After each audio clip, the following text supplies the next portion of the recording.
Hi everyone, welcome to the latest edition of Finance and Investing. I'm Martin Shkreli. Today we have an interesting lesson plan. We're going to continue on our theme of analyzing securities, the internet sector. But before we get to that, I made some slides about hedge funds. So it's a topic that a lot of you care about, and with good reason. It's a topic I care about too. I was in the hedge fund business, and we'll be extending kind of our knowledge of Wall Street, which is sort of a theme. Let's see here. Make my video a little smaller. I don't have to see my ugly face. How's that? Okay. All right, so we did talk about Wall Street last lesson. I kind of distinguished between kind of two general themes on Wall Street. There's companies that are investors, and there's companies that service investors. And those generally the companies that service investors are investment banks or kind of specialty investment banks that do banking-like services. We talked about stock recommendations and why you should ignore them. And I want to talk to you a little bit about hedge funds in general. So hedge funds are a popular topic. They seem to be a preferred or desired structure to manage money. They're generally structured as limited partnerships or LPs. It's like a legal entity, the same way an Inc. is a legal entity. Now, they're not corporations. It's interesting. They're actually partnerships, which is different from corporations like an Inc. Or an LLC. They're not these. They could be, but I'd say 90%, maybe 90% plus of hedge funds are structured as limited partnerships. And so if you wanted to have, let's see, the e-lethal, that's someone who's chatting here, the e-lethal limited partnership, that's what it would be, e-lethal LP. This would be a hedge fund, and investors would invest in it, and the investors would be called limited partners. And there'd be an array of legal documents. I think some of them are called the private placement memorandum, the limited partnership agreement, operating memorandum. There's a litany of documents. Every fund is different. And these are the kind of rules of the hedge fund. And the rules are things like, well, minimum investment, you have to be able to invest at least $1 million, or we won't take you as a client. That's pretty typical. And then fees. And one of the interesting things about hedge funds that's different from most hedge funds, before I get to it, is the fees. Before I get to that, I just mentioned that most hedge funds are organized in Delaware for onshore hedge funds. Now, you typically have to invest in an onshore hedge fund if you're a citizen of the United States or things like that. But most hedge funds investments are actually done in so-called offshore entities. And those are typically in places like the Cayman Islands, Bermuda, the BVI or British Virgin Islands, and you're looking for here tax-exempt investors. So if you're a U.S. citizen, you can't invest in the offshore fund. I mean, you could, you'd still have to pay the taxes though. There are tax-exempt investors though. There are investors like pension funds. Pension funds are tax-exempt. There's foreign companies, right? Other Cayman companies can invest in your hedge fund, things like that. But an average person has to invest in the onshore fund where you pay a huge amount of taxes. That's why most hedge fund investors are kind of offshore entities that are tax exempt. So that's just sort of one thing to think about. And there's typically that's sort of the who buys in hedge funds, right? It's mostly offshore entities. I actually never had an offshore fund, interestingly. But most hedge funds get most of their money from offshore investors. So in any event, I'd say $1 million is the minimum for even very small hedge funds. I'd say $5 million is typically a more reasonable minimum that you see these days. It used to be $1 million, but hedge funds have gotten maybe bigger and bigger. But small hedge funds, they'll take anything they can get usually.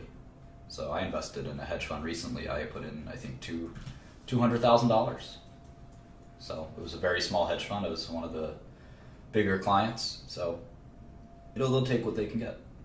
So the fees are probably the most interesting part of hedge funds, and this is why people kind of like them, is there are both management fees and performance fees. So a typical mutual fund, let's say it has a 3% management fee, is charged annually, but there's no performance fees. So if you put your money in a mutual fund, you put $1 million in, automatically they take 3%. So you're down to $970,000 right away, which kind of sucks. That's unfortunate. But hopefully they make, 10% in a year. So if they did that, you'd be up to, let's see, Carrie, let me try to do this math. It'd be like, you'd be 7, and then you'd have 6, and then carry the 1, right? So it'd be $1,067,000 or 6.7% return. So that is a big barrier for mutual funds, right? A 10% return would only give you a 6.7% return because you'd have this 3% fee. Hedge funds are kind of even crazier, where you'd have a 2% management fee and a 20% performance fee. Now, performance fee is only charged if the fund performed positively that year. So this example is if a fund had a 20% return, let's say there was $100 million in the fund, and it had a 20% return. That means that's $20 million, right? That the hedge fund made in profits this year. Well, that's pretty exciting, but wait until you get to the fees. The 2% is $2 million. And remember, this goes into the hedge fund manager's pocket. No matter what, the fund could have a terrible year and you'd still have to pay the 2%. The 20% is own profits, which is nice, and 20% of 20 million is another 4 million. So that's minus 6 million in total that's going to the fund manager for running the fund. So you're down to 14 million. So a 20% return turns into a 14% return for you. And so that's sort of the problem with hedge funds, is they have such high fees that it's very hard to beat the S&P 500 or especially when you adjust for the risk that hedge funds have. For instance, there's no liquidity usually in hedge funds. I'll go to that in a second. There's very little liquidity. You generally have to invest for up to a year or more in terms of a lockup, it's called. But the goal of a hedge fund used to be not to have any years of losses. And there are funds like Soros, Steinhardt, Tiger, Renaissance that never had losses in an annual period. Those days tend to be over. The good old days tend to be over. Hedge funds report results on a monthly basis. Some report even more frequently than that, but typically on a monthly basis. And obviously the hedge funds try to avoid beta or market performance, because then you can buy beta without paying a hedge fund or being in a lockup situation just by buying the SPY. We talked about beta as kind of correlation to the market.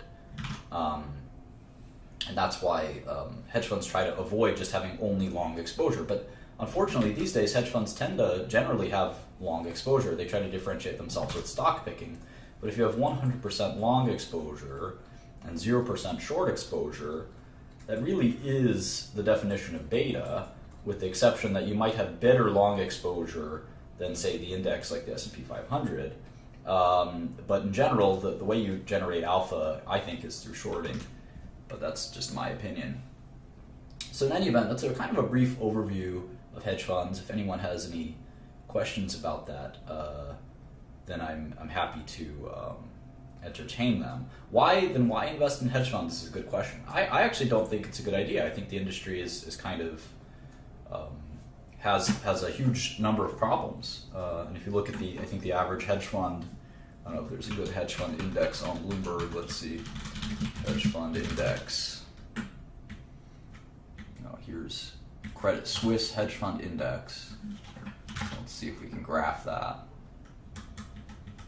Well, from 2010 to 2016, let's see if we can go back even further. We can go back to 05. All right, so we can look at this versus the S&P, right? Let's see if we can look at that hedge. versus S&P.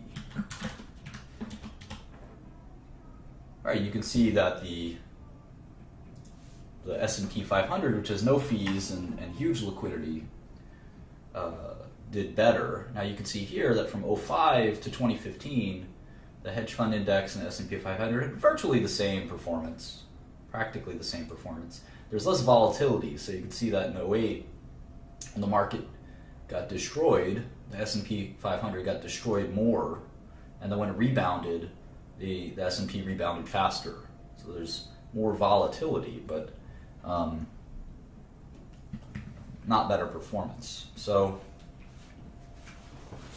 of course, this doesn't account for smaller hedge funds, which tend to be riskier, but sometimes also have higher rewards. It doesn't account for taxes. It doesn't account for a lot of things, so it really depends. I mean, I tend to think that hedge funds are like stocks. I mean, there's good ones and there's bad ones. Any other questions on hedge funds before I have the next part of this lesson prepared? It's a little bit more on hedge funds.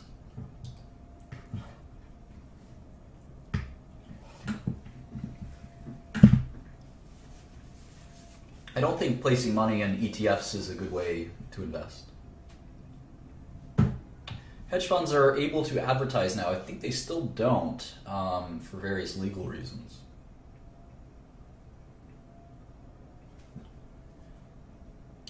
Hedge funds generally invest in liquid securities. Some of them do illiquid securities.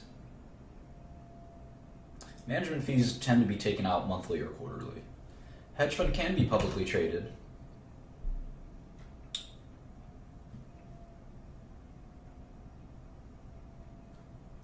So anyway, let's go on to a few hedge funds, and this could kind of whet your appetite and make this interesting. Let's talk about a hedge fund called Renaissance Technologies. This is probably the most successful hedge fund ever.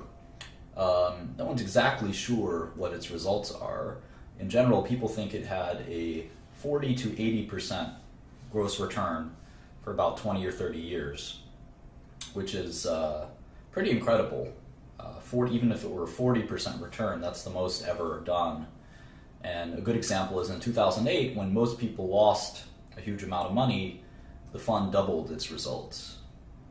It had a double in its performance. And that's after its 40% fee, so technically it probably had over 150% return. The hedge fund doesn't take any outside investors, and they manage about $45 billion. The guy who started it is a mathematician named Jim Simons. And what's interesting is he started the hedge fund at 40. So many of us watching this are not even 40 years old yet. I'm turning 33 tomorrow. And, it just makes you wonder, this guy had a whole new career, and he didn't know anything about this field at all. And he's decided to go into it, and he ends up conquering the field. So that should inspire you if you haven't decided. I meet kids who just say, I don't know what I want to do when I'm 18 and I'm worried. Well, this guy didn't know what he wanted to do till he was 40. So I think, it's something to keep in mind. So in any event, how the fund makes their money is also very interesting. It's a fully automated and quantitative hedge fund, so it's all computer-based. And it uses a lot of different techniques to make money. There's a lot of different styles in the Renaissance portfolio. One of them is definitely high-frequency trading, where it is trading stocks very quickly. But there's others, including Markov model and mean reversion techniques. So there's certainly a lot of different things that go into Renaissance's fund, sometimes called a black box. Most of the employees are mathematicians or scientists, which tells you something. We have a campus on Long Island near Stony Brook, which is where Jim Simons taught math. And again, most of their employees are mathematicians. And I want to show you something. There's sort of two ways to look up a company's assets. One is sort of the wrong way, and one is the right way. The SEC website is one quick way. You can actually just type Renaissance Technologies, and if you search through SEC filings, the same way we search through company filings, you can get their 13F filing, which says here that they had $45 billion of equities across about 3,000 equities, and you can actually click here and see those equities. You can see how much they have in each stock. Now all these stocks get traded virtually every second or every minute or every day at least, and they have investments in virtually every company, and they're also short as well. I think their equity portfolio is market neutral. So if they have $45 billion of equity holdings, that means they have $45 billion of short equity. So that makes $90 billion. And remember, Renaissance trades bonds, currencies, and other instruments, commodities. So it's probably several $100 billion of exposure, gross exposure. But the assets that they have are under this thing called Form ADV, and that's a different website, and that's this website.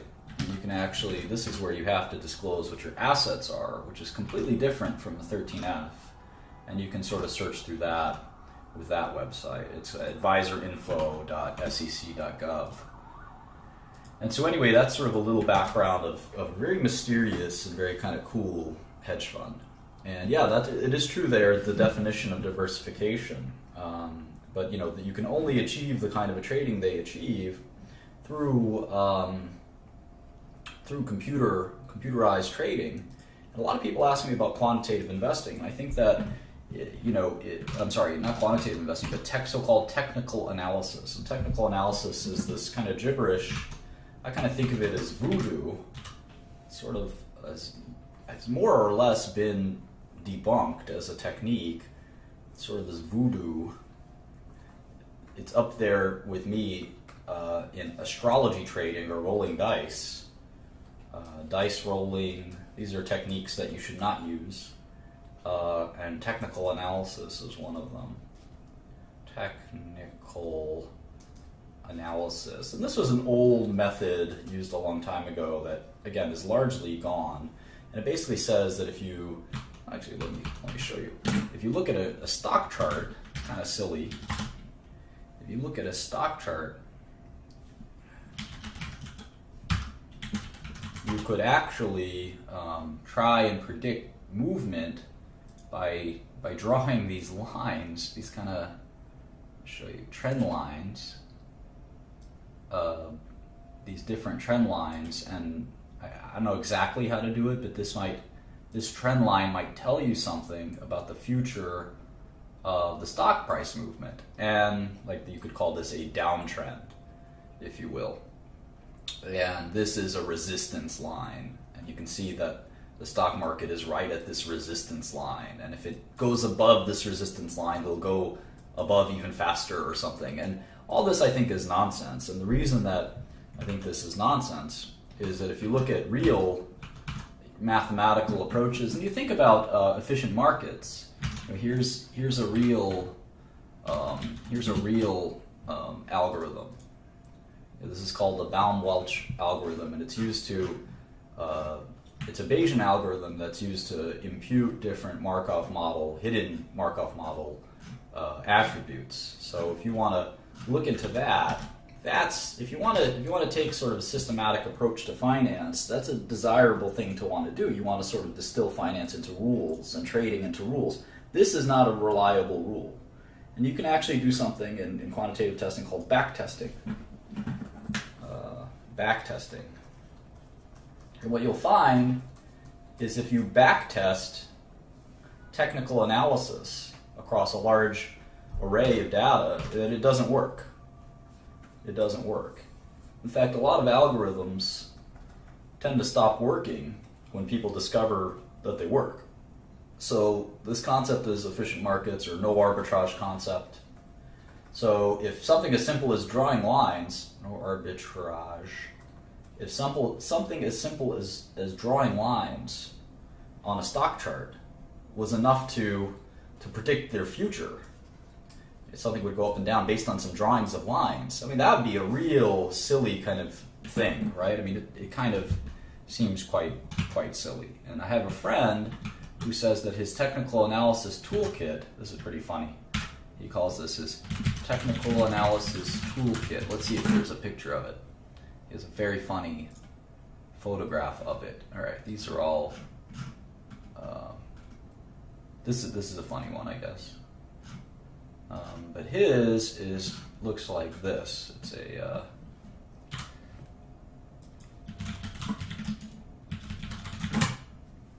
he gave someone Crayola crayons as his technical analysis toolkit because it reminded him of drawing lines on a stock chart to trade millions of dollars. Seemed like a pretty funny thing to do, and it certainly seems that way to me. So in any event, that's sort of he gave someone a box of Crayola crayons and put a Post-it on it and said, "This is your technical analysis toolkit."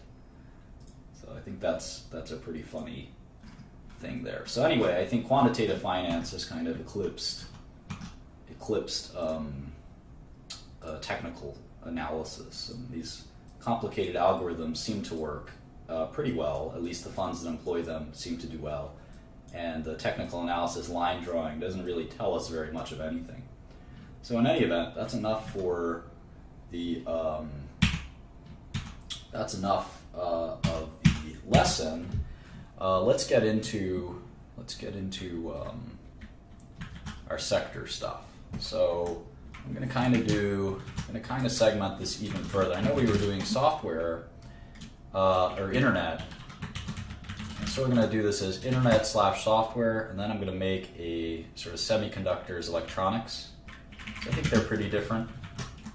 Semiconductors, electronics, consumer electronics.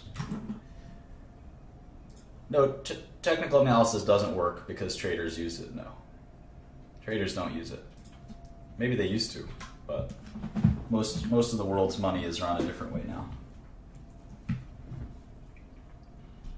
So I'll move some of these, like Intel, Taiwan Semiconductor, and Qualcomm, maybe Samsung. I'll move these over to our other section here. Texas Instruments, Broadcom. These are all kind of semiconductor companies, and they're going to have fundamentally kind of different properties from what we're used to. Cognizant is neither of those. Applied Materials, ARM. These are all semiconductors companies. Very different properties than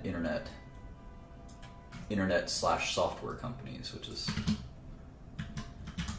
kind of what we're going to try to focus on. Broadcom, ASM Lithography, NXP, these are all semiconductors.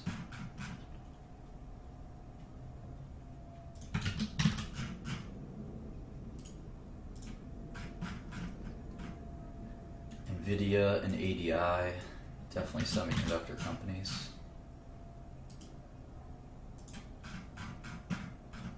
Oh yeah, I'll make my camera smaller. That's a good idea, thank you.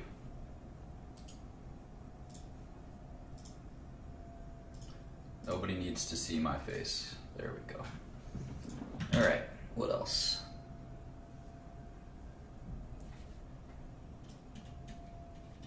A couple more of these. So let's look at Twitter. That could be an exciting one. That one jumps out. Everyone knows Twitter. Twitter's ticker, I think, is TWTR, right?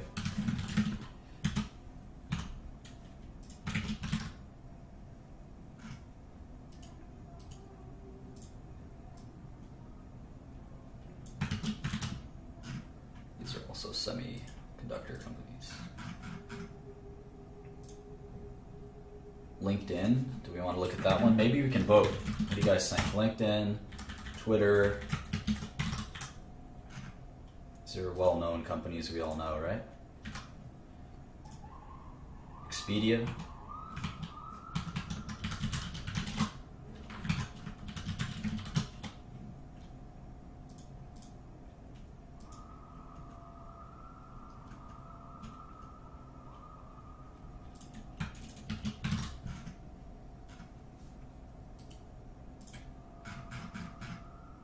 We did a little bit on Alphabet already, so I would say you have choices of Priceline, SoftBank, Baidu, Netflix, JD, Canon, and Sony are not software. Let's get to those.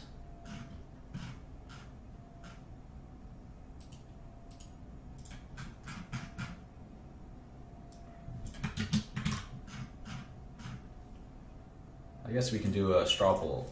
Straw poll is fun. Let's see. Straw poll. Straw poll me. All right. I got a lot of choices. Priceline. That could be good. SoftBank.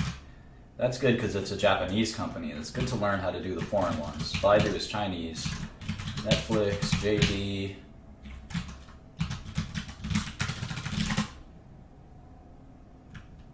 JD is foreign too. eBay, Yahoo. Yahoo Japan. It's going to be good to learn like subsidiary structures and stuff like that. Fujifilm and Hynix are not software companies. Let's move them over there. HP is not. Hedge is not. NetEase is.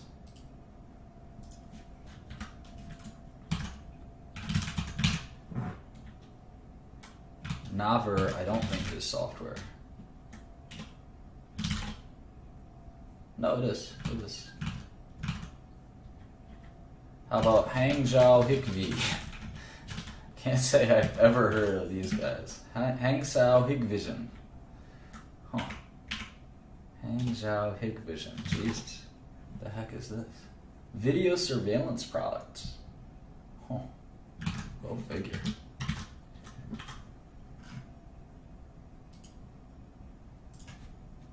Yeah, Bing is a Microsoft product. All right, so let's see. NetEase. Naver is Korean. 035 420. Expedia. Who else? C-Trip is CTRP. Ctrip.com. It's a big company. It's LinkedIn.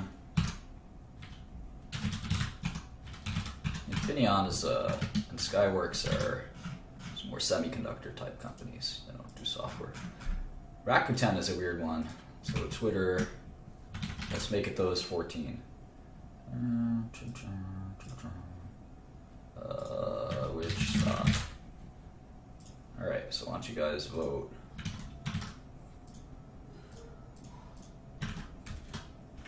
Let me know. Oops. We'll decide. Rakuten's ticker again. 4755.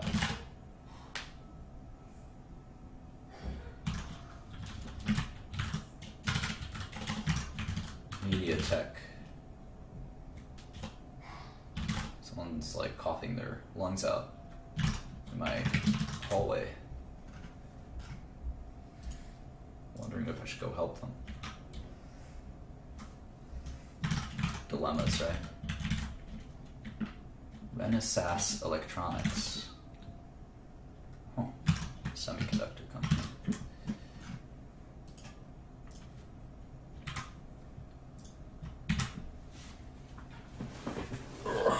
Okay. So hopefully you guys are done voting and we can decide.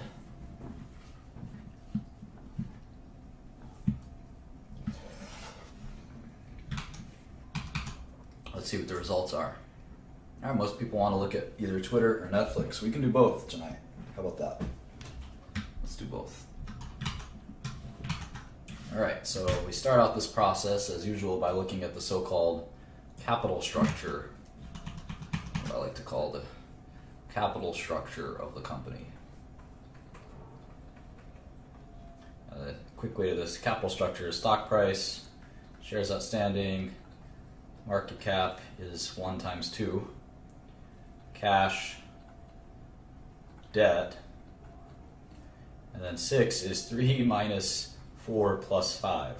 So these are all kind of fundamental, and this is the enterprise value. And the other way to look about capital structure is to think about it as seniority. So debt kind of is first, and equity is second. And in complicated companies, you have different kinds of debt. You have senior debt, for instance, some kind of junior debt. The junior debt is still senior to the equity. And maybe draw this upside down, I don't know, but I think of this as first, second, third. In bankruptcies, these guys get first dibs, and then these guys could sometimes even get completely evaporated. 6 is, let's see, 3 minus 4 plus 5. Market cap minus cash plus debt equals enterprise value.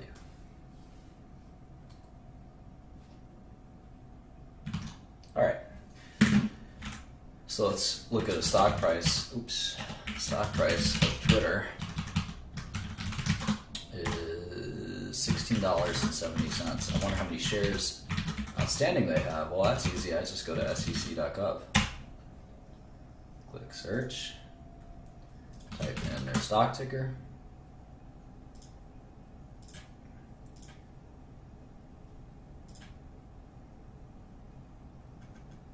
And we can see that they have 697, almost 700 million shares outstanding. I like to write the date, and I'll just do it to the closest quarter end, which is Q415. So now we know the market cap immediately is 11.6 billion. And so that's like I want to call it small. 11 billion is a lot of money. Where am I going here? Investing class. All right. I wouldn't call that small.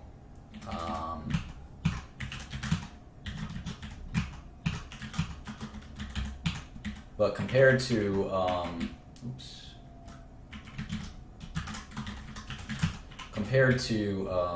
these companies with 300, like Facebook's 300 billion, and Twitter's 11 billion.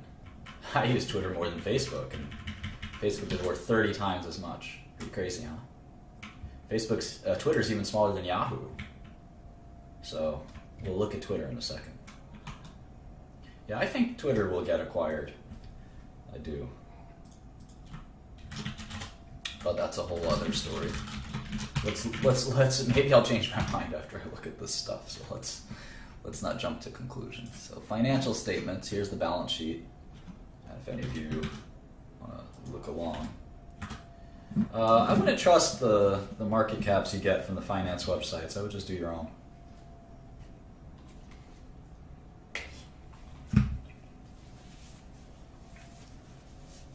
All right. And if it's off by a tiny amount, it doesn't make a difference. All right. So cash is about 3 billion. Let's see, 2583.877 plus 911.471. 3.5 billion of cash, right? And I have no other cash line. How about debt? There's convertible notes of 1.455. One day we'll actually look at convertible notes because they're pretty interesting. I actually issued convertible notes, $45 million of convertible notes for one of my businesses many years ago. It was very successful. Great investment and great. Convertible notes are kind of between equity and debt, sort of like polar covalent bonds are between polar and ionic. Convertible notes have both stock and debt-like features. If you think I'm going to stop my lesson plan to answer an irrelevant question, then I would encourage you to leave. I'm trying to give a specific lesson on Twitter. So unless you have a specific question about Twitter, please go away. All right, there's $1.5 billion debt. So if you do the cash minus debt, it's basically $2 billion of net cash. So Twitter's not, the market cap's 11.6 billion, but the enterprise value is like 9.6 billion. So it's kind of cool to see such a well-known company be worth so much less than all these other companies. You wouldn't guess it, if you had to guess. Someone just said, what is Twitter worth versus Facebook versus Google? That's why knowing the financials is so important. We're going to look at revenue and things like that in a second. So here we're going to make the model page.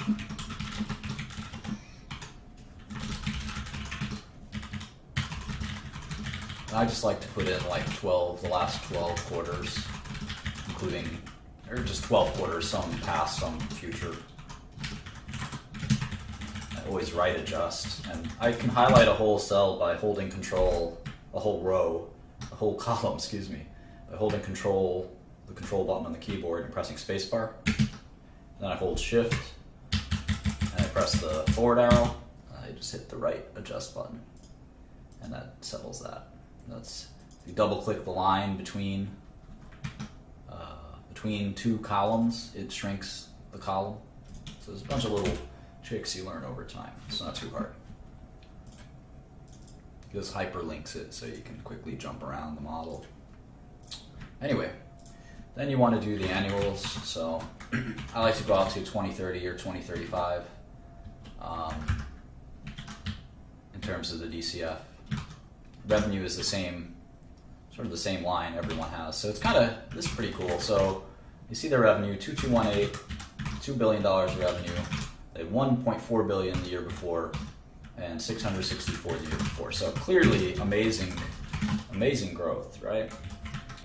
Year over year, growth was 58%. Revenue year over year. So pretty blistering growth. And so at 2 billion in revenue, let's see what their gross margins are. So cost of goods sold is much higher than I would have thought.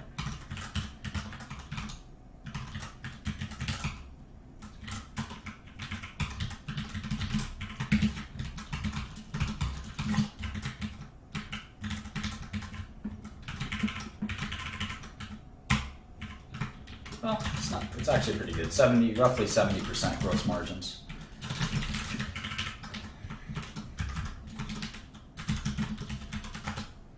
So let's see, how about selling, general administrative, sales and marketing? Look at that R&D, crazy. General and administrative, sales and marketing. All right, so sales and marketing, 871.491. Prior year, 614.110. Prior year, 316.216. That's just sales and marketing. That's just advertising. I don't even know what advertising Twitter does. They're supposed to be the place that they advertise. I guess they have ad sales reps. And the ad people go to the big companies and say, I want you to advertise on Twitter. But that seems like a lot of spending. Sales and marketing as a percentage of revenue is about 40%. I wonder what it is for Facebook and Google. It's much lower.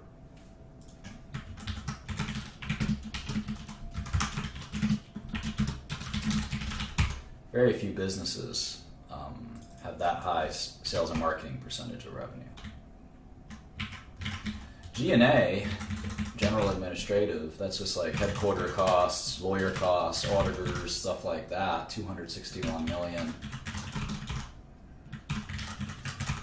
And then R&D, somehow they spent $806 million on R&D. I don't know where that's all going. That's programmers. Basically, that's programmers. So operating costs, you can see that they're actually unprofitable. Twitter lost $450 million last year, which tells you something. All the other companies we've looked at thus far make money. So Twitter seems like they're intentionally losing money. And they have interest expense. They would say that they're investing in their future, but I would say they're losing money.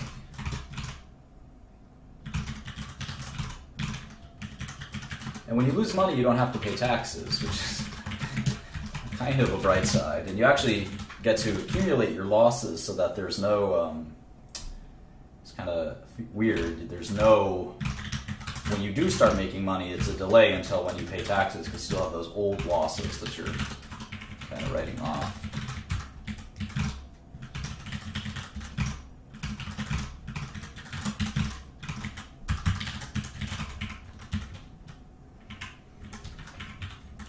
Yeah, they should probably cut their costs. I would agree. But I think revenue growth is still very important, right? They're a young business, so growing their revenue, and that's good revenue growth. We'll have to look at how they're doing on a quarterly basis, of course.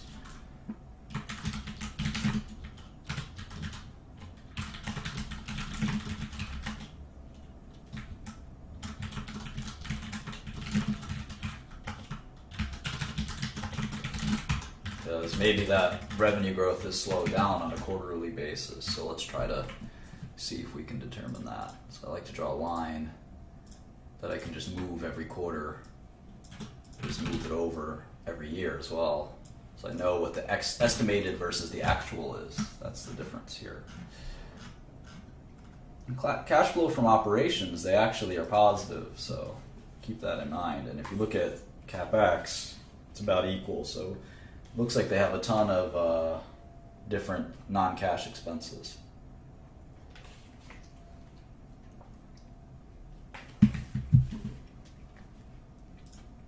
Anyway, let's look at the quarterly.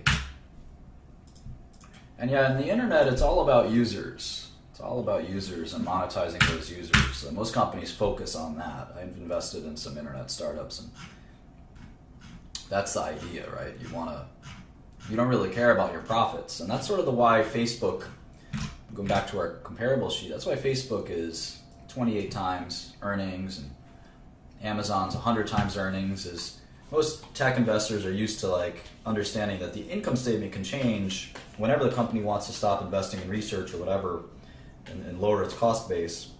The income statement can change, but one of the things that's really important as a sign of strength of their business is the users and the monetization of their users. Eventually the rubber has to hit the road and they have to start making money. I think everyone recognizes that, but Twitter is negative. Negative net income, but maybe positive cash flow. So anyway, let's look at their,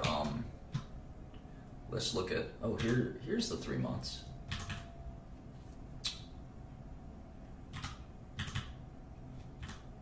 All right. So still fast revenue growth. 710 from 479. So what's that year over year? 48% revenue growth. That's amongst the fastest, right? Where's that? Last quarter revenue growth. 48%. That's amongst, in fact, that is the fastest. That's faster than Facebook. That's faster than Tencent. That's faster than Alibaba. It's way faster than any boring company like IBM, Cisco, or Oracle, or Intel. So Twitter's the fastest growing company that we've ever looked at. Yeah, this approach will work for any industry, for sure. Value investing is just valuing companies and trying to see if you can find a bargain. We're doing that for Twitter right now. So gross margins are in the 70s. Let's see how they were last quarter.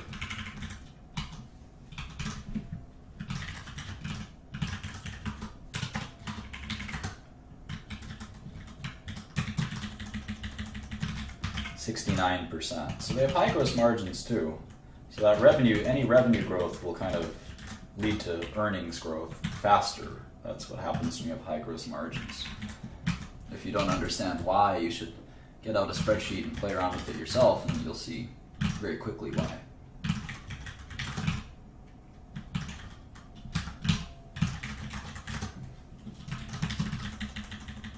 So it looks like they still lost money at least on a GAAP basis. In Q4. I think they made money though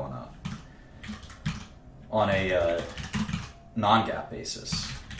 So depending on how we want to make our model, we can make it GAAP or non-GAAP, but I encourage one to keep it the same. So you see they pay taxes. Taxes are kind of a cash non-GAAP kind of construct. So they probably are profitable on a non-GAAP basis and unprofitable on a GAAP basis, which is sometimes normal when you're a growth company that's just becoming profitable.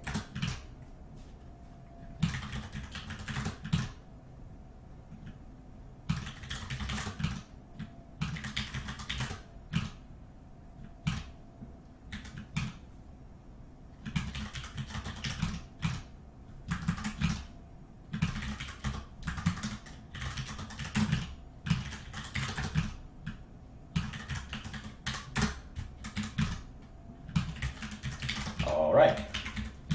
So yeah, 48% revenue growth is still extremely fast and very exciting. Because the whole idea is that the revenue growth will continue, and hopefully growth in costs will be less than growth in revenue. So let's take a look at what growth in costs look like.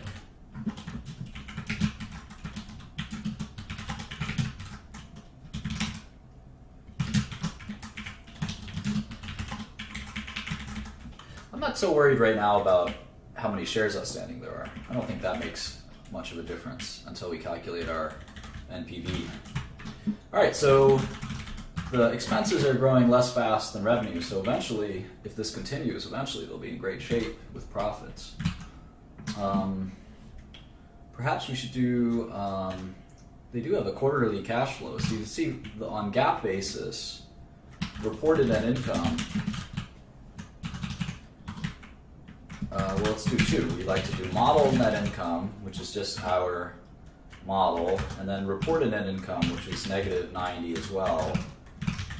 And then you can see that the cash flow from operations is actually 99 plus 99 million. So all these add backs, we call them either add backs or adjustments. Let's see what the bigger ones were. You can kind of see that stock-based compensation, I never like to see that as the biggest one because ultimately that is a cost. DNA is a little bit different, and the rest seem pretty small. But stock-based compensation is maybe some of that stock is now underwater, but stock does have value. They could issue stock, for instance. Even stock options technically have value. Even if they're underwater, they have sort of volatility value, if you will. So those are the add backs.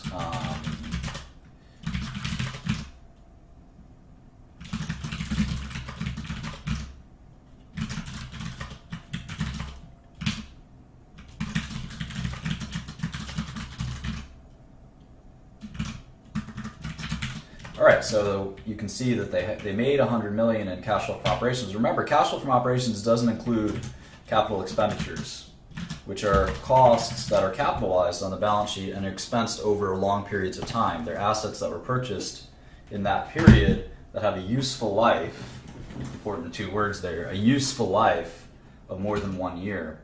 And you can see the purchases of property and equipment here are about $80.46 million.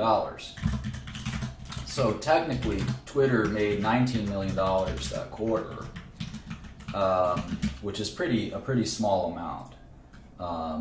We'd have to sort of back out a number of these things, and I'm not necessarily comfortable backing out stock-based compensation, but I'm certainly comfortable backing out DNA. Now, the thing about DNA is that it just about equals CapEx, so really they offset each other, and what you get is a break-even business roughly, but that's also excluding $155 million of CapEx.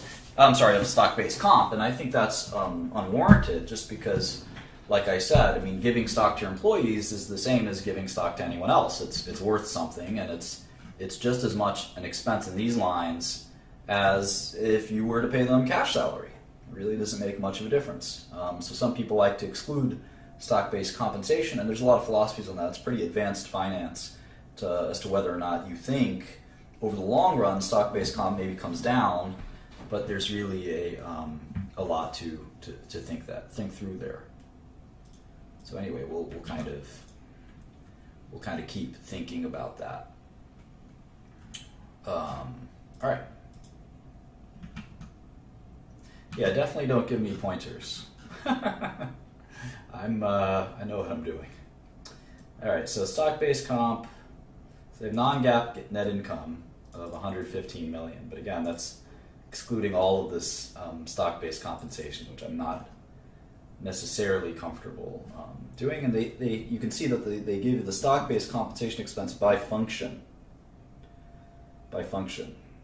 Now this I'm comfortable doing add-backs on. So here's amortization of intangibles on cost of revenue is 10.4 million. So actually we'll go in here and deduct 10.405 million. And immediately this is a non-GAAP model because you can see the delta between model net income and reported net income. So I can do that here as well. Yeah, I've been valuing companies for 15 years, so I think I know what I'm doing. I don't need your advice for sure. All right, 4949.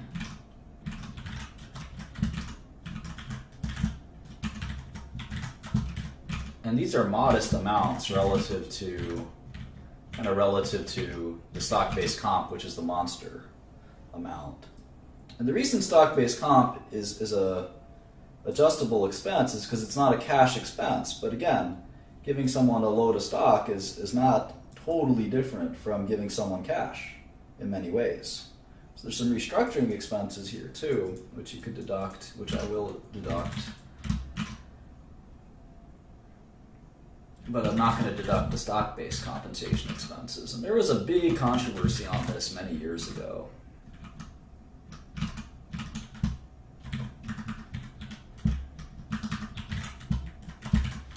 R&D 8746 minus 0.064.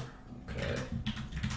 Last year they didn't have any there. Okay, so if you deduct those, it's a $39 million loss, operating income loss. Which again, so for Twitter, even at $2.8 or $3 billion of revenue, they still are not profitable, which is kind of shocking in many ways. Well, it's stock-based compensation is a good thing. It's just that it's an expense. It's not free. That's the theory. It's not free. And so you have to find a way to expense it. And that's not easy because it depends on the price of the stock, and there's this Black-Scholes value, and it's sort of all over the place. But hey, man, let's kind of read this update together. How about we do that?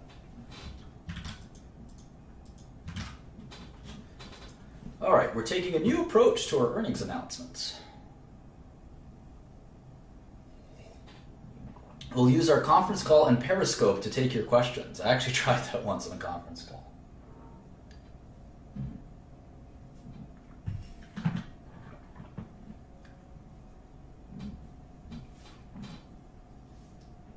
Adjusted EBITDA. So again, they're trying to say they're profitable, but it's a little hard to digest. Active advertisers. I've never seen that metric. They have 130,000 active advertisers. I don't know that makes a difference. 5 years from zero revenue. Is that right? Wow. Twitter founded it was founded in 2006, but I guess they didn't have revenue until, I like to write when they're founded, 2006. Founding in 2006.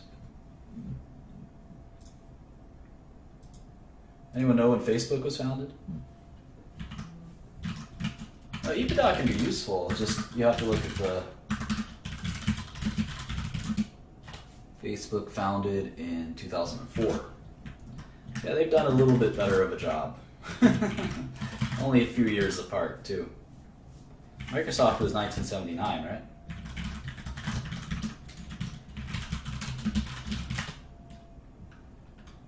$1975. Anyway, let's get back on track. We saw a decline in monthly active usage in Q4. Well, that's the death knell, right? That's the death knell for any internet company. A decline in usage. We've already seen January bounce back. Okay. We're confident that the growth trend will continue over time. Well, the revenue growth and the user growth should track over time. And I would say that the user growth lags revenue growth, or revenue lags users. So we're going to have to track that pretty carefully. I'll show you how we do that in a second. We've done it a few times. So most of the revenue is advertising. Mobile was 86%. of total advertising revenue. How about that? Here we go. Total average monthly active users were 320 million. Up 9% year over year. That's pretty bad. I mean, at some point you get saturation, right?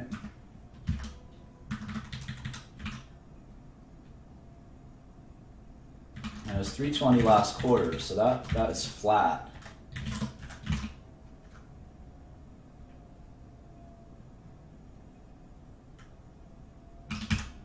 So anytime you get flat in a growth business, it's sort of scary. And you can see that, I mean, the question is it a pause and then it'll just keep going up again? Or is this the beginning of the end?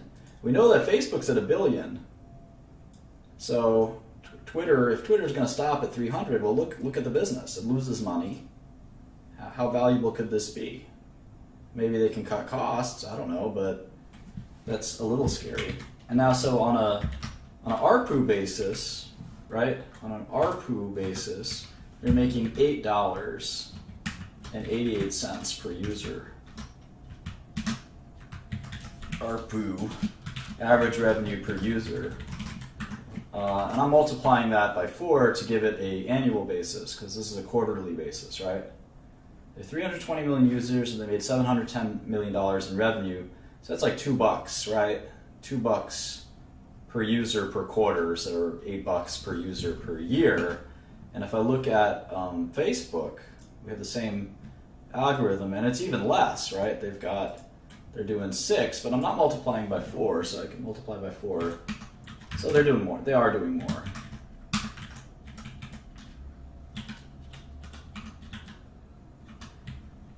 Facebook is getting about 2 to 3 times as much. 2 to 3 times as much, right? Out of their users. But they're also growing users. I mean, Facebook, look at the user growth is 17%. 17%.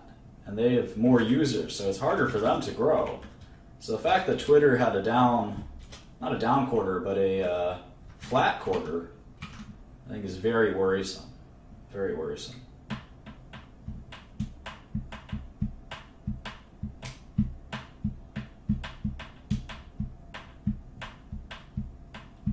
I don't know what SMS fast followers are, but if you exclude those, there was a decline in users. So pretty worrisome.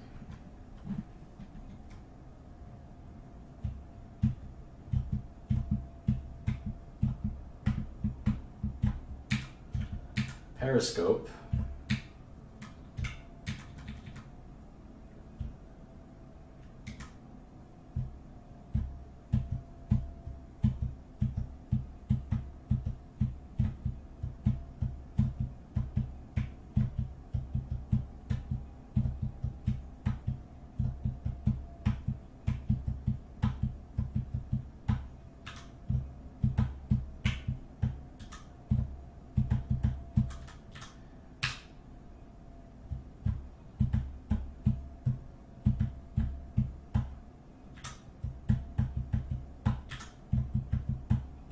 So for Q1, we expect revenue of 600 million, roughly.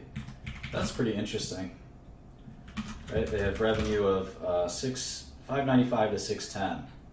That's also kind of worrisome. I don't know what revenue was last year, though. Let's look at that in a second.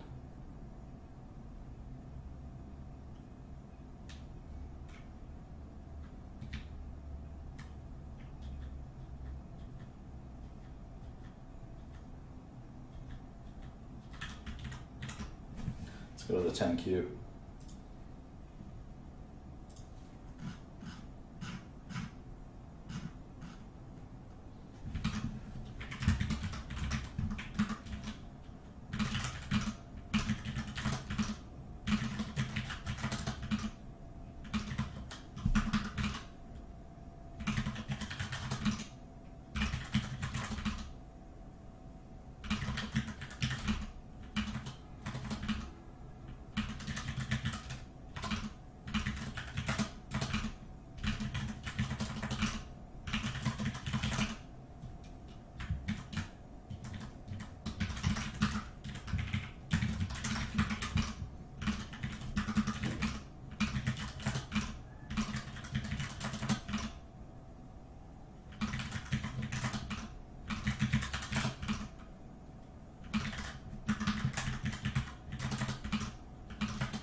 Okay, so yeah, you can see the kind of revenue growth slowing down a little bit, but I'm kind of curious for a couple more quarters.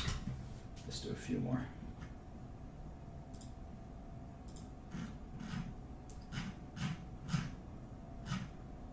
Yeah, I'm pretty curious how Facebook defines active user, because if they define it as anyone who's using any of the Facebook platforms like WhatsApp, Instagram, or Facebook, the website, then I'm kind of curious, sort of curious how they define that. Whereas Twitter Twitter, I guess, could play the same games with that average user definition with Periscope. Periscope's a small brand right now, but that's another kind of question, isn't it? If you're an active user on one of the company's websites, technically you're an active user, right? So I'd be curious how Facebook defines that. And I don't think they break it out. I don't think they break it out too well. So you got to take these average user calculations in stride, at least for Facebook. Maybe not for Twitter, but you can also look at Facebook's user growth prior to the acquisition of WhatsApp and Instagram. And there's probably someone's asked that question on one of the conference calls at some point.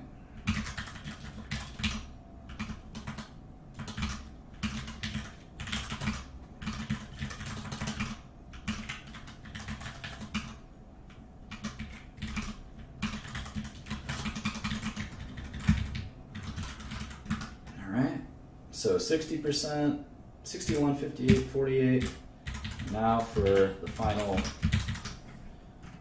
quarter. Very curious about this one.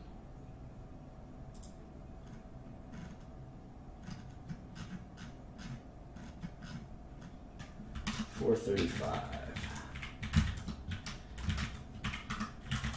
So it looks like there is seasonality, that Q1. I was worried because you see Q1 drop sequentially from Q4 by 9%. In most growth businesses, you're not supposed to see sequential decline.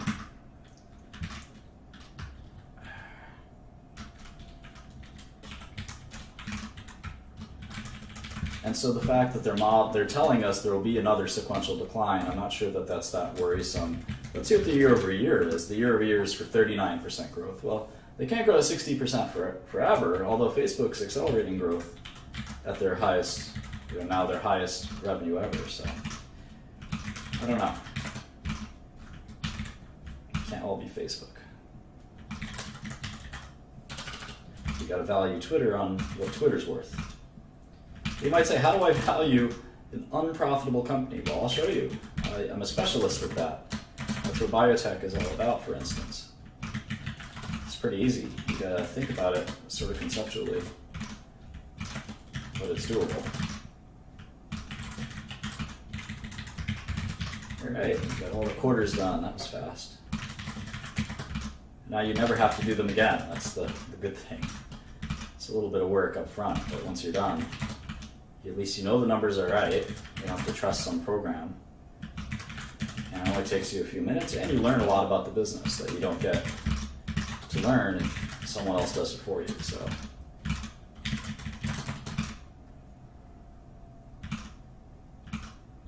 all right,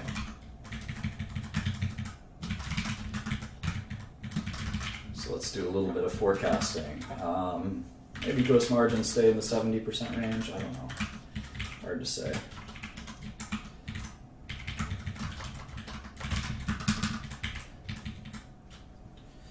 Costs are going to be tricky. Costs are growing quite a bit.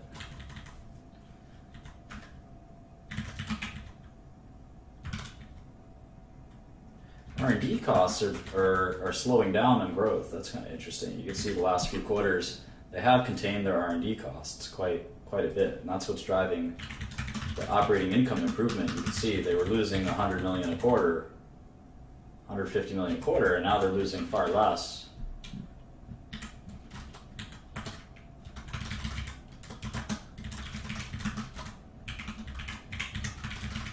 So for argument's sake, let's say revenue increased 30% year over year.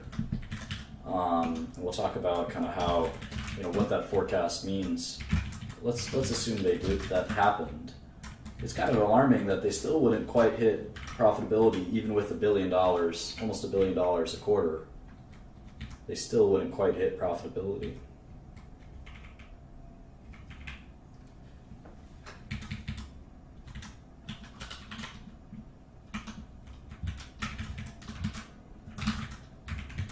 Even if they scaled better, they still kind of wouldn't quite hit it, which is very alarming.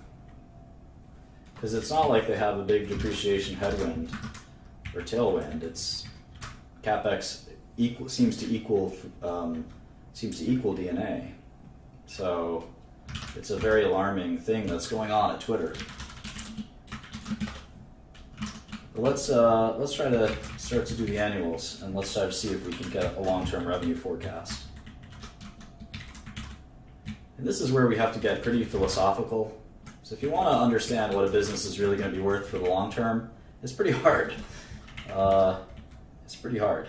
And you have to be able to be very conceptual and theoretical about it.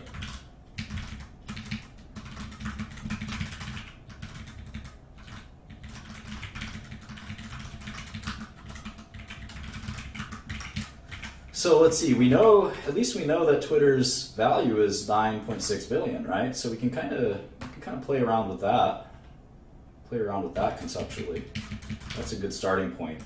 In math, there's this concept of inversion. There's two great mathematicians who said anytime you encounter a tough problem, invert. So Jacobus was a famous calculus pioneer, and he said, invert. Always invert. And then Descartes was another mathematician, logician, who invented this way of thinking called Reductio ad absurdum. And this sort of is the same concept of working backwards. So I think a lot of financial people try to say, well, let me come up with the estimates. Let me come up with the reasonable estimates for earnings. X, YX, ZX, etc. And I'll take the NPV, which is some kind of discounted cash flow of these estimates, and some of these discounted cash flows. And what a more reasonable thing to do is reductio ad absurdum. So what you want to do is look at the value of the company. In this case, it's 10 billion, and you can say, well, what stream of earnings is will give us a reasonable market value of $10 billion? And we know from doing this a number of times, say $1 billion at steady state with a 10% discount rate is worth about $10 billion. We also know that $500 million of net income at an extremely low discount rate of, say, 5% is worth about $10 billion. So can Twitter ever be a $500 million net income company? And the answer is sure. I mean, it's a $3 billion revenue company, and that's only 20% net margins, right? Most of these tech companies have operating margins north of that. So why couldn't Twitter be worth $10 billion? Well, it is. It's worth exactly $10 billion. So we have to sort of think about this stuff pretty conceptually, and we'll talk about that more and more. But certainly, it's going to be hard to come up with earnings numbers, because in 2016, I'm not sure Twitter's going to make any money. In fact, I have them losing $327 million.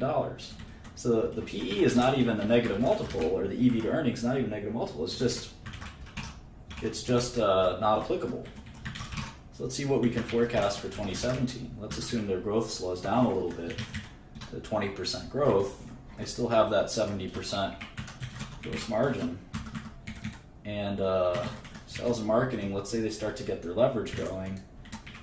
They only have 15% cost growth, and their R&D growth is slowing. They're still not profitable. They still are not quite profitable yet, which again is alarming.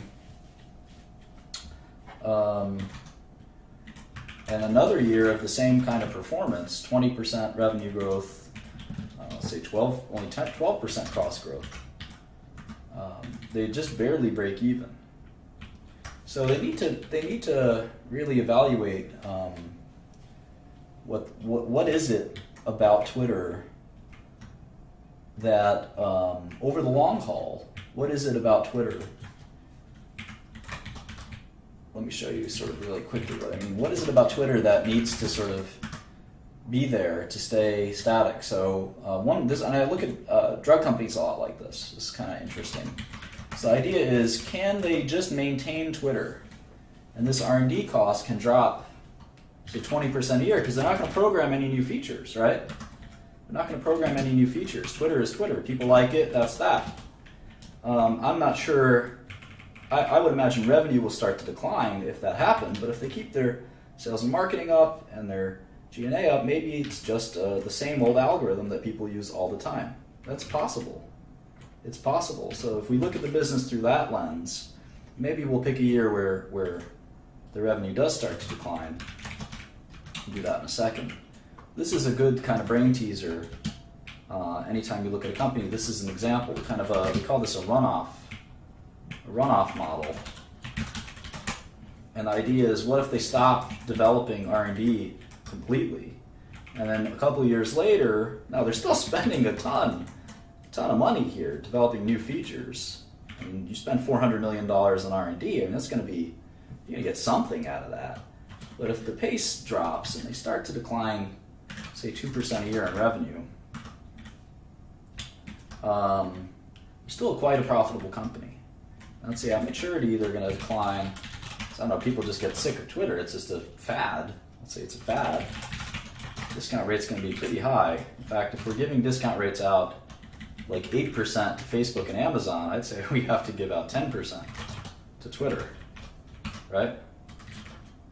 And that's why the relative discount rates are so much more valuable than doing WACC, WAC, or let's say WAC is WAC, but or CAPM or something like that.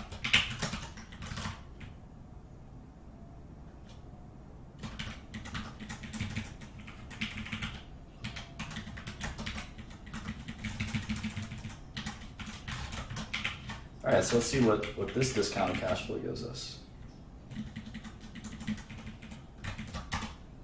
Well, it's about $2 billion. So this is like, I don't know if we call this an optimistic scenario, but under this scenario, Twitter is worth significantly below what it's trading for, which means it's a short.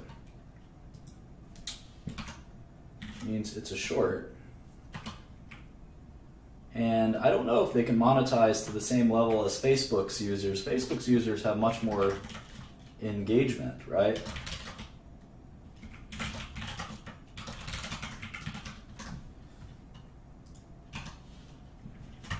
So I have the shares worth $7 as opposed to their current price of $16. So you can make some money shorting it.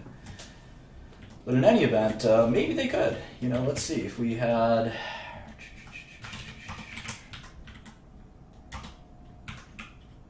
You're getting $8 out of their users, right? And I'm assuming their users stay flat, and they get up to $13 out of their users, which is still not quite Facebook's mode. But if they start to shrink their cost structure and just run off their business, it's not worth very much. They kind of have to grow. Unless they can somehow shrink their cost structure to nothing and still maintain a lot of revenue, which I don't think they could do. I don't think they could legitimately do. So it's fun to do that kind of a model and see if they can get there. Now let's do it the other way around. Let's say that Twitter stays being kind of like this $9 ARPU, or their ARPU grows. Let's argue that their ARPU is going to grow slowly. So at the end of 15, they had 320 million users. So let's say they grow their ARPU 3% a year.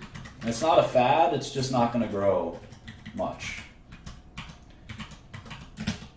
But it's reached the popularity it's reached, and it's a permanent popularity, and you're going to get maybe international growth or something. So now in ARPU, what you can do here, which I think is pretty fun, is you could say, well, I think ARPU can grow, say 20%, maybe 10, let's say 5% a year. Let's say 5% a year. So if we do that, we can actually multiply ARPU times users to get our own revenue number.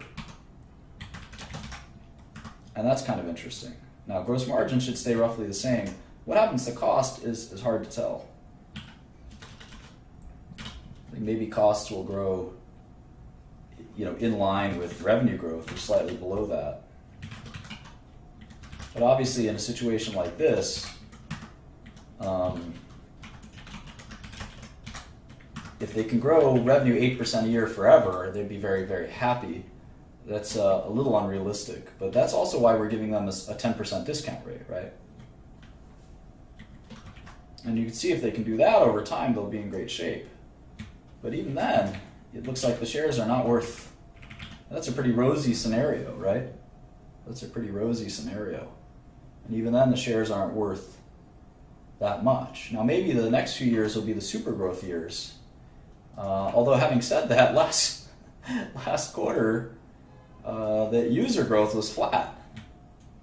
So it's hard to grow. Now, ARPU's going up, which is good because advertisers are realizing that it's a good bargain. The ARPU growth is 30%, whereas user growth is 9%. So maybe ARPU growth will have some serious, more growth than 3 or 5% in the near term. A couple supercharged years, let's do that. Let's put in a couple supercharged years.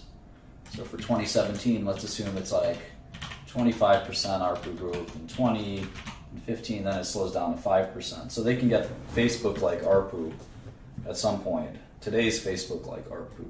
Then you get $30 a share. But I should raise the cost growth too for these near-term years because I'm assuming there's some linearity, or not linearity, but just variable expenditure with respect to some of their costs.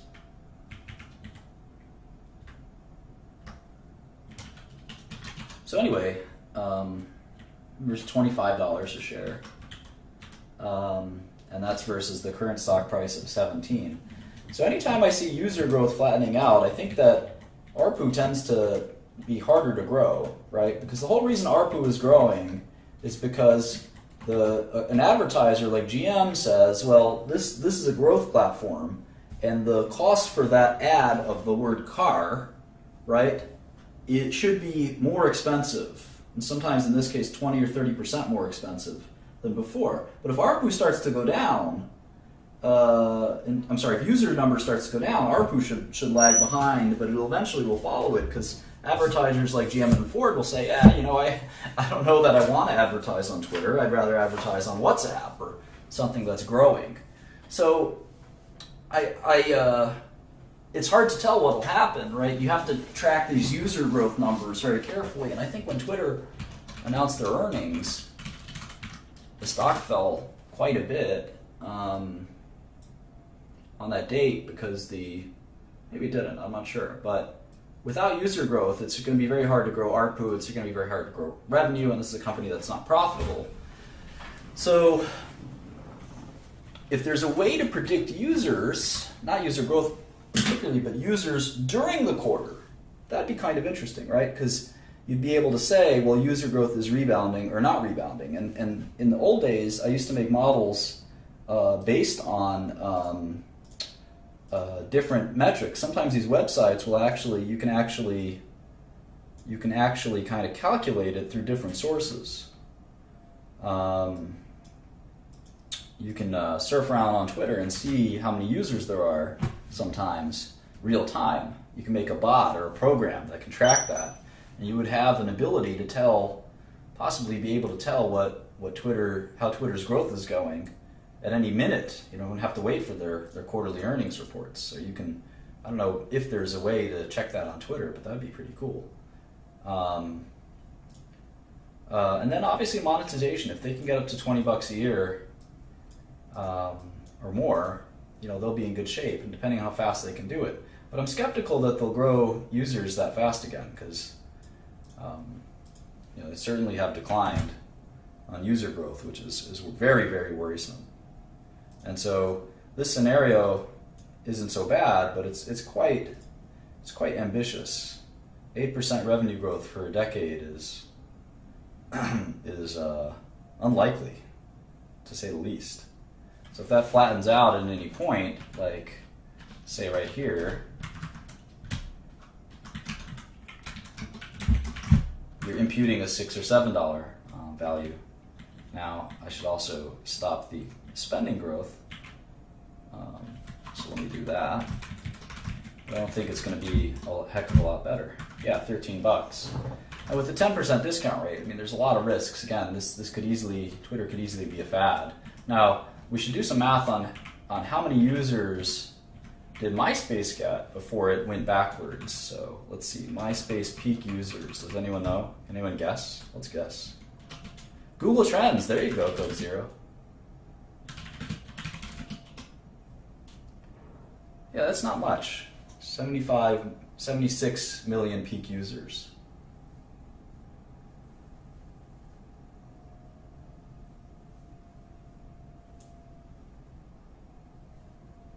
So it's hard to say that at MySpace, it's hard to say Twitter's a fad. I mean, MySpace went from 0 to 75 back to 0. How about Friendster? That was a pretty big fad. Friendster peak users. 100 million users.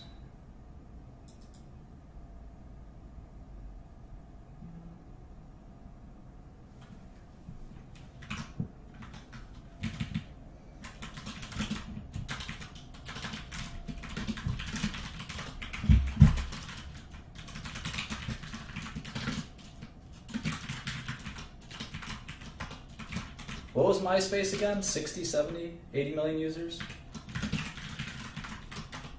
The concept, I guess, is that once you hit 300 million, it shouldn't go backwards. Coke Zero's a genius.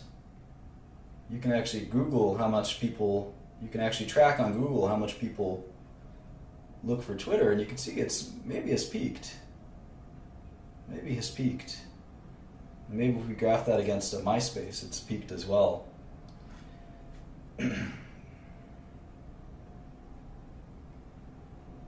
Now maybe we should add some other terms. Yeah, MySpace.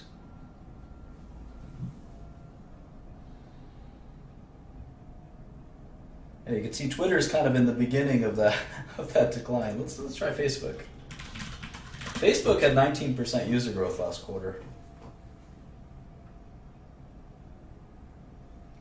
Facebook's a little different, but it's also declined.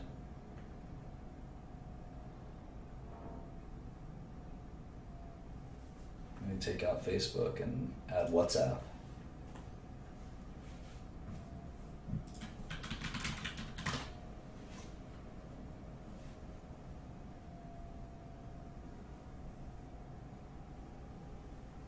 And WhatsApp's still growing.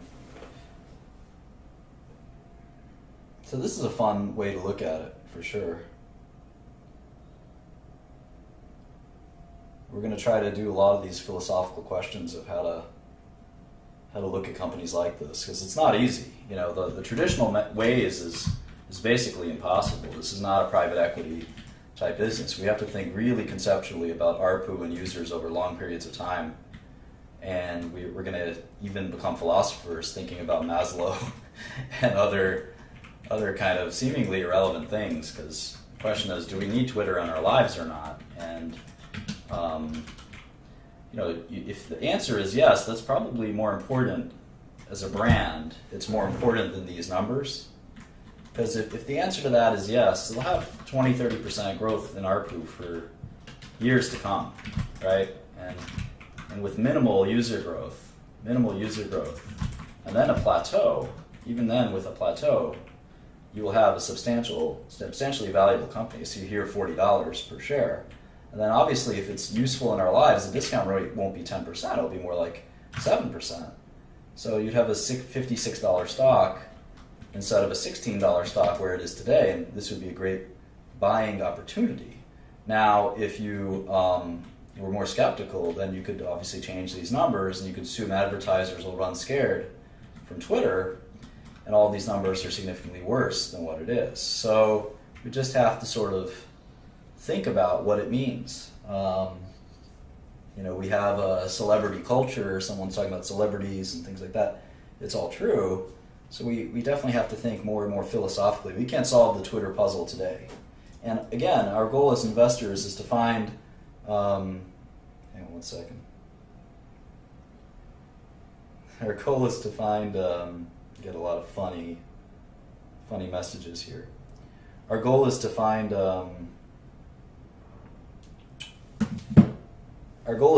stocks that we can feel very, very comfortable investing in. And many of these technology stocks may be just too difficult to understand. Now, occasionally we'll find very, very valuable technology stocks, or great shorts as technology stocks. So we got to think those through. And we'll learn how to do it a little bit together in addition to what I already know. But this is definitely an interesting case. You certainly don't expect Twitter to be profitable in 2017, or if they are, they'll be minimally profitable. Let's put in some of our earnings estimates.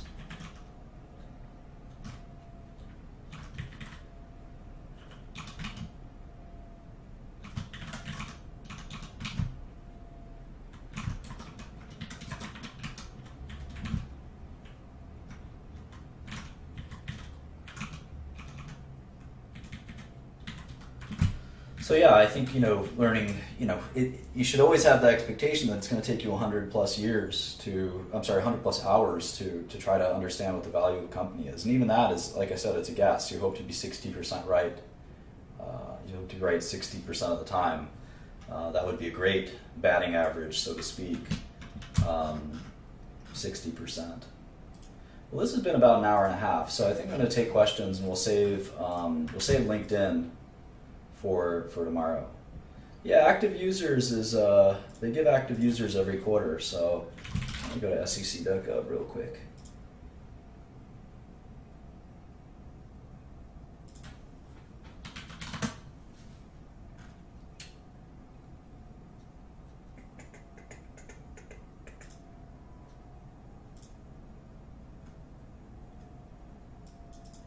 Yeah, so it's been pretty flat for these guys. I mean, you look at active users, it was 320, 320, and 316. That's pretty abysmal. That's pretty abysmal. Now, ARPU is growing like a weed, but if users don't start growing, those gains in ARPU will stop as well. I mean, Twitter will be an important place to advertise if you're Ford and GM and Toyota, but it won't continue forever. They got to get user growth back in gear. That's some very, very weak user growth. Yeah, we're going to do NVIDIA for sure.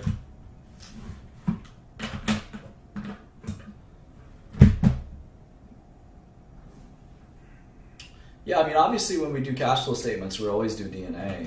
But if DNA is going to be small, in most of these cases it is, then it's just as well to ignore it.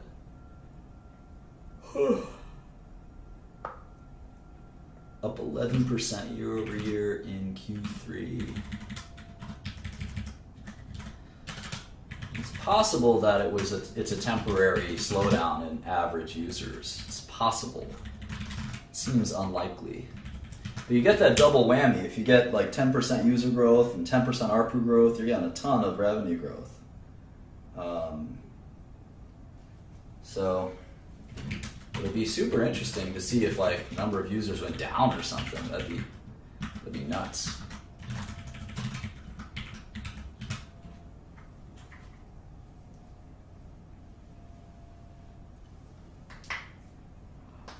I don't know, Indiana James. Facebook is a pretty long-lasting fad.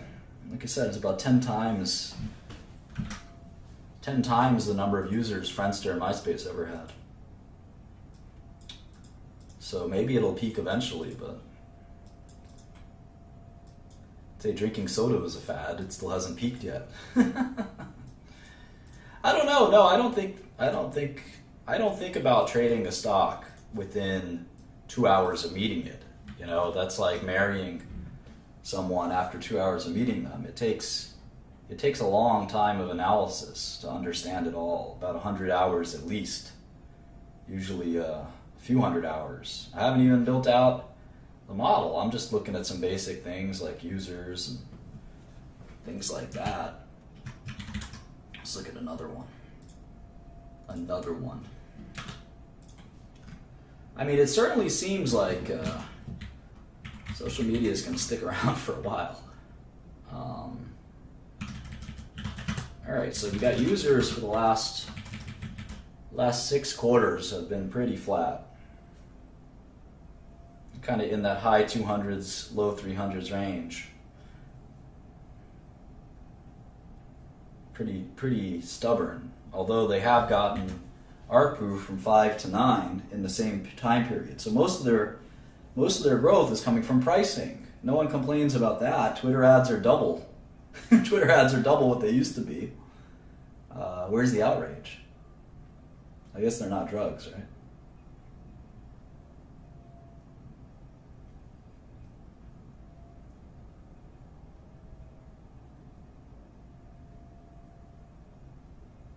I don't think the internet was less big when MySpace and the internet wasn't 10 times smaller when MySpace was a thing. MySpace just was an early adopter of social networks.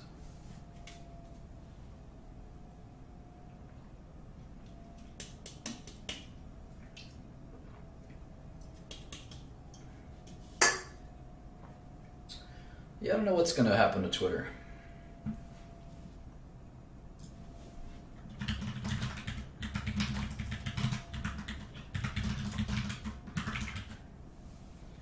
User growth up 9% year over year, but flat sequentially. And it's been flat sequentially for 3 quarters. Just about. Yikes.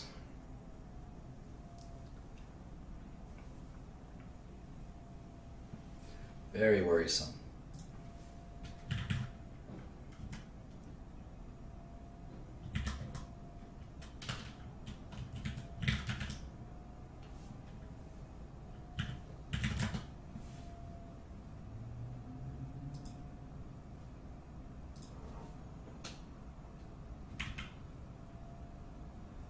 It's interesting that ARPU kind of never declines.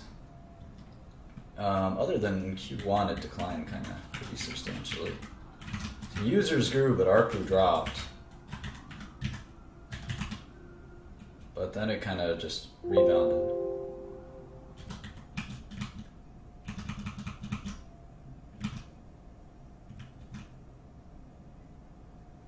Well, hopefully this didn't get interrupted, but I got disconnected briefly, but recording still worked.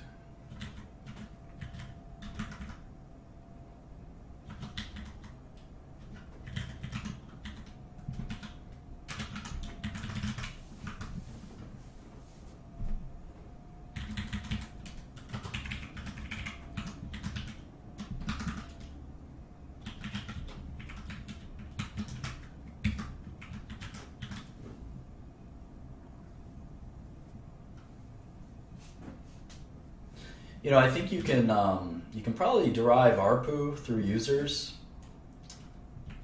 Because if you have, I mean, in fact, you could argue that it's kind of fascinating, right? So their ARPU is a third of Facebook and their users are a third of Facebook. So maybe their ARPU can't really grow anymore, right? Why would their ARPU be able to grow until users grow? That makes sense. If I'm an advertiser, you know, I'm paying ARPU based on how many users you've got. Does that make sense? Really about how many minutes they spend on the site, or we got to track all those things. We got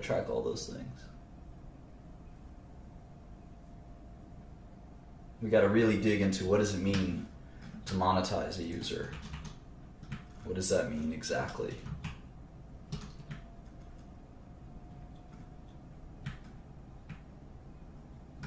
So that's kind of what the internet's all about. Yeah, I don't know how much I trust their user numbers either, but their user inflation is not uncommon, but that's more for maybe private companies.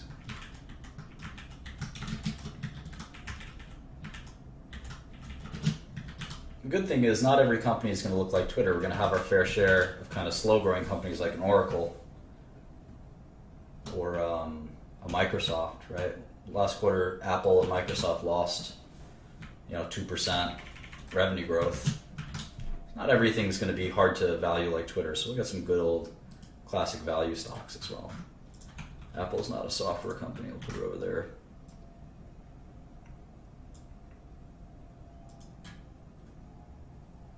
We'll do LinkedIn next time. So I'm going to head up to Blab.